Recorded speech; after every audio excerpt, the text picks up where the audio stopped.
নমস্কার, অ্যাস্ট্রোইজডমে সবাইকে স্বাগতম। প্রিয় দর্শক, তুলা রাশির জাতক জাতিকারা প্রস্তুত থাকুন, কারণ ১৬ থেকে ২২ ফেব্রুয়ারি ২০২৬ নিয়ে আসছে স্বাস্থ্য, প্রেম ও অর্থভাগ্যে গুরুত্বপূর্ণ পরিবর্তন। সঠিক সিদ্ধান্ত ও ভারসাম্যই নির্ধারণ করবে আপনার সাফল্য। তো চলুন বিস্তারিতভাবে জেনে নেওয়া যাক। প্রথমত, সিঙ্গেলদের প্রেম জীবন পর্যালোচনা করব। এই সপ্তাহে তুলা রাশির সিঙ্গেলদের জন্য নতুন পরিচয়ের সম্ভাবনা প্রবল।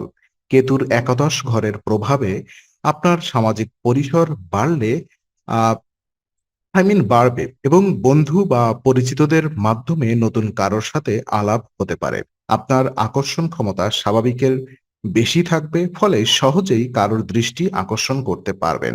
তবে রাহুর পঞ্চম ঘরের অবস্থান ইঙ্গিত দিচ্ছে আবেগের বশে সিদ্ধান্ত নেওয়া ঠিক হবে না। বন্ধু বা পরিচিত কারোর মাধ্যমে সম্পর্কের প্রস্তাব এলে তা যাচাই বাছাই করে গ্রহণ করুন। কাউকে অন্ধভাবে বিশ্বাস করলে ভবিষ্যতে মানসিক চাপ তৈরি হতে পারে। বিশেষ করে ব্যক্তিগত বা আর্থিক তথ্য খুব সহজে শেয়ার করবেন না। ধৈর্য ধরে সময় নিন, কাউকে বুঝুন।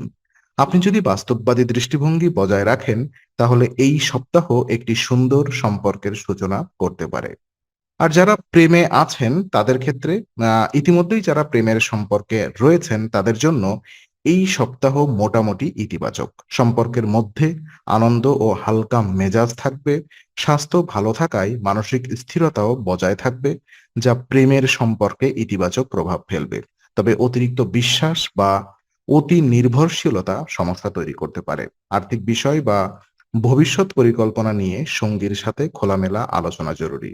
কোনো বিনিয়োগ বা যৌথ পরিকল্পনার আগে সুবিধা অসুবিধা বিচার করুন। ছোটখাটো বিষয় নিয়ে অকারণে সন্দেহ বা চাপ তৈরি করলে সম্পর্কের ভারসাম্য নষ্ট হতে পারে। তুলা রাশির মূল শক্তি হলো ভারসাম্য বজায় রাখা।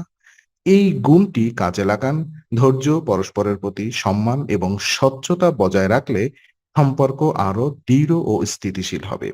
আর বিবাহিত জীবন যদি আমরা দেখি, তো বিবাহিত জীবনে এই সপ্তাহ সামগ্রিকভাবে শুভ ইঙ্গিত দিচ্ছে। স্বাস্থ্যের উন্নতি ও মানসিক প্রফুল্লতা দাম্পত্য সম্পর্কে ইতিবাচক পরিবেশ তৈরি করবে। তবে আর্থিক বিষয়ে সতর্ক থাকা প্রয়োজন। কোনো বিনিয়োগ, ঋণ বা বড় ব্যয়ের সিদ্ধান্ত একা না নিয়ে যৌথভাবে আলোচনা করে দিন। বন্ধু বা আত্মীয়দের আর্থিক সাহায্যের অনুরোধ আসতে পারে, যা আপনার বাজেটে চাপ সৃষ্টি করবে। তাই আবেগের চেয়ে বাস্তবতাকে গুরুত্ব দিন। পূর্বে অসম্পূর্ণ কাজের চাপ বা কর্মক্ষেত্রের উদ্বেগ ঘরে প্রভাব ফেলতে পারে, ফলে সঙ্গীর সাথে অপ্রয়োজনীয় তর্ক হতে পারে। নেতিবাচক চিন্তা এড়িয়ে ইতিবাচক মানসিকতা বজায় রাখা জরুরি। একে অপরকে সময় দিন এবং ঘরে শান্ত পরিবেশ বজায় রাখার চেষ্টা করুন। আর বিশেষ উপায় যদি আমরা বলি, এই সপ্তাহে তুলা রাশির জন্য সবচেয়ে গুরুত্বপূর্ণ বিষয় হলো মানসিক ভারসাম্য ও আর্থিক সচেতনতা। অন্যদের উপরে অতিরিক্ত বিশ্বাস মানসিক চাপ বাড়াতে পারে। তাই ব্যক্তিগত ও অর্থ সম্পর্কিত বিষয় সীমিত পরিসরে রাখুন। বিনিয়োগ বা বড় আর্থিক সিদ্ধান্তের আগে অভিজ্ঞ ব্যক্তির পরামর্শ নেওয়া বুদ্ধিমানের কাজ হবে। নেতিবাচক চিন্তাভাবনা থেকে দূরে থাকতে যোগব্যায়াম ও ধ্যান অনুশীলন করুন। বিশেষ করে ছাত্রছাত্রীদের জন্য এটি অত্যন্ত উপকারী হবে। অসম্পূর্ণ কাজ দ্রুত সম্পন্ন করার চেষ্টা করুন, যাতে কর্মক্ষেত্রের চাপ কমে। এবং প্রতিদিন আপনি উপায় হিসাবে ২৪ বার ওম শুক্রায় নমঃ জপ করুন। এতে মানসিক শান্তি, সম্পর্কের মাধুর্যতা এবং আর্থিক স্থিতিশীলতা বৃদ্ধি পাবে।